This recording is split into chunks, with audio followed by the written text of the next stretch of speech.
Hello बच्चों,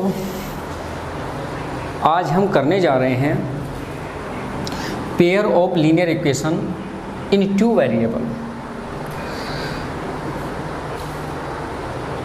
इसको आगे बढ़ाने से पहले थोड़ा सा हम रिवर्स चलते हैं। जो 9th क्लास में हमने पढ़ा था, 9th क्लास में हमने पढ़ा था linear equation in two variable. वो लीनियर इक्वेशन क्या थी? वो लीनियर इक्वेशन जो थी उसको थी ax प्लस by और प्लस c इजकल टू 0। ये आपकी 9th क्लास में जो आपने लीनियर इक्वेशन थी वो पढ़ी थी। और इसमें क्या था आपका, जहाँ पर a और b, a एंड b क्या थी? रियल नंबर थे। ठीक है, ये हमने 9th क्लास में पढ़ा था। और एक चीज़ और भी हमने पढ़ी थी कि a and b should not be 0। ये a और b की वैल्यू आपकी 0 नहीं होनी चाहिए। ठीक है, अब यहाँ पढ़ रहे हैं हम पेयर ऑफ लीनियर इक्वेशंस।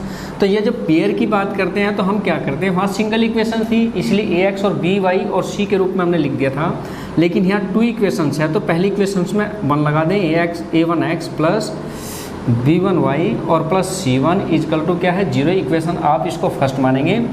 और जब दूसरी को रिप्रेजेंट करते हैं a2x plus b2y plus c2 is equal to क्या है 0। इक्वेशन नंबर सेकेंड, जहाँ पर क्या है आपकी वेयर एज, जहाँ पर आप कहेंगे a1, a2, b1, b2, c1, c2 क्या है आर रियल नंबर्स। ये आपके क्या है रियल नंबर्स हैं। और एक और क्या लिखेंगे, जो where and a1, b1, c1 ये क्या है 0 नहीं होनी चाहिए, जो पहले आपने 9th क्लास में पढ़ा था। तो अब आगे हम इसको बढ़ते हैं। अगर इन इक्वेशंस को हम सॉल्व करें, सॉल्व करने के आपके 3 मेथड्स हैं। 3 मेथड्स। पहला मेथड्स क्या कहता है? Substitution method. Substitution method. ठीक है। दूसरा मेथड आपका क्या है? Elimination method. दूसरा मेथड आपका एलिमिनेशन मेथड बन जाता है।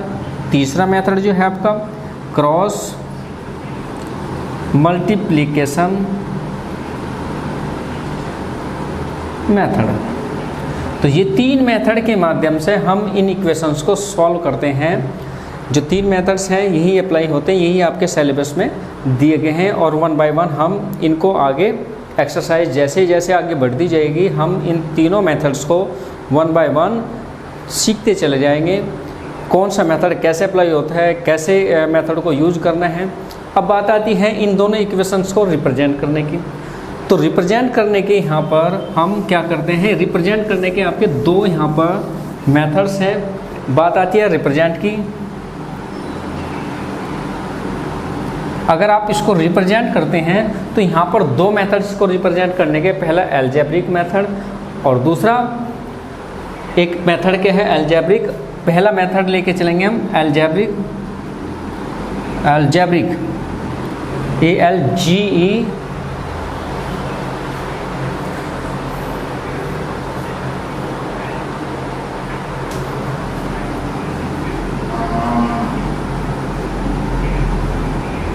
Algebraic method. और दूसरा आपका मेथड है ग्राफिकल मेथड। ये 2 मेथड आपको क्या करता है, जब रिप्रेजेंट करने की बात आती है तो 2 मेथड आपको यूज करने पड़ते हैं। पहला अलजेब्रिक और दूसरा आता है ग्राफिकल मेथड। मैं इन ग्राफिकल अलजेब्रिक मेथड को दोनों को लेकर चलता हूँ। अगर आपका अलजेब्रिक मेथड है मीन्स ये मेथड है तो यहाँ पर क्या करना है, मैं पहला लेकर चल रहा हूँ अलजेब्रिक मेथड। अगर आपको अलजेब्रिक मेथड दिया है तो यहाँ पर क्या जो इक्वेशंस हैं यहाँ पर a1 a2, जब हम इसको क्या करते हैं कंपेयर करते हैं मीन्स हमारा 3 फॉर्मूले यहाँ बन जाते हैं। पहला a1 अपॉन a2, अगर b1 अपॉन b2 है आपके नहीं है तो क्या होगा, इसको अलजेब्रिक रूप से लिखेंगे unique solution. Then equations has unique solution. ठीक है, अद्वितीय हल होते हैं। और अगर बाय चांस आपका सेकंड A1 और A2 तो आपका इक्वल है, B1 आपका B2 भी इक्वल है, लेकिन C1 और C2 आपका इक्वल नहीं है, तो यहाँ लिखेंगे नो सॉल्यूशन।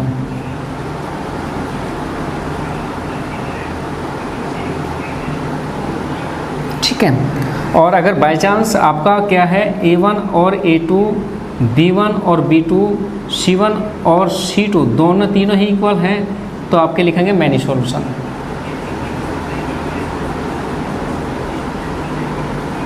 तो ये आपके तीन अगर आपको अलजेब्रिक रूप से हैं तो कोई सॉल्यूशन, कोई हल नहीं है, अनेक हल हैं। इसमें लिखेंगे कोई अद्वितीय हल है, इसमें नो सॉल्यूशन है, कोई हल नहीं है। इसमें लिखेंगे बहुत सारे सॉल्यूशंस आपके इक्वेशंस के बन सकते हैं, मीन्स मैनी सॉल्यूशंस। तो अलजेब्रिक रूप से जब आप इनको रिप्रेजेंट करते हैं तो ये तीन कंपैरिजन आपको करके देखने पड़ते हैं। इन कंपैरिजन के अकॉर्डिंग आपको इक्वेशन आगे सॉल्व करनी होती है। अब बात आते हैं ग्राफिकल।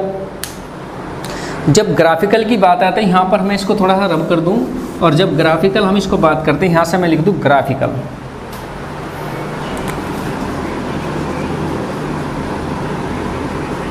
जब ग्राफिकल की बात करते हैं, ग्राफिकल रिप्रेजेंटेशन की हम बात इसमें करें, तो इससे यही है आपके कंपैरिजन का जो मेथड है, जो कंपैरिजन का सिस्टम है वो सेम रहेगा। लेकिन अगर पहले हमने लिखा था नो सॉल्यूशन, और कंपैरिजन में अगर है ग्राफिकल मेथड में है, तो यहाँ पर हमें क्या लिखना है, पहले इसमें अगर वो पहला देता है तो पहले इसमें लिखना है आपको, अगर पहला है आपका A1/A2 और B1/B2 इक्वल है, तो ये आपको करना है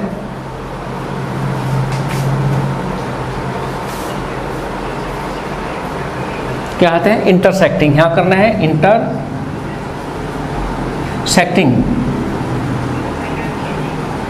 ठीक है, मीन्स एक दूसरे को काट रही होती है। और अगर आपका ये दूसरा है, अगर ये तीनों है, ये तीनों इक्वल है, तो लिखेंगे आपका पैरेलल।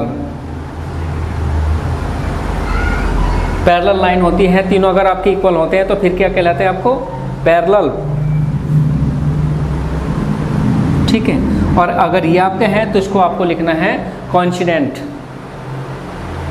क्या लिखना है, कोइंसिडेंट लाइन। ठीक है, ये इंटरसेक्टिंग लाइन है, ये कोइंसिडेंट लाइन है, जो पैरेलल लाइन आपकी बन जाती है। ठीक है, तो ये तीन मेथड आपके ग्राफिकल में यूज होते हैं।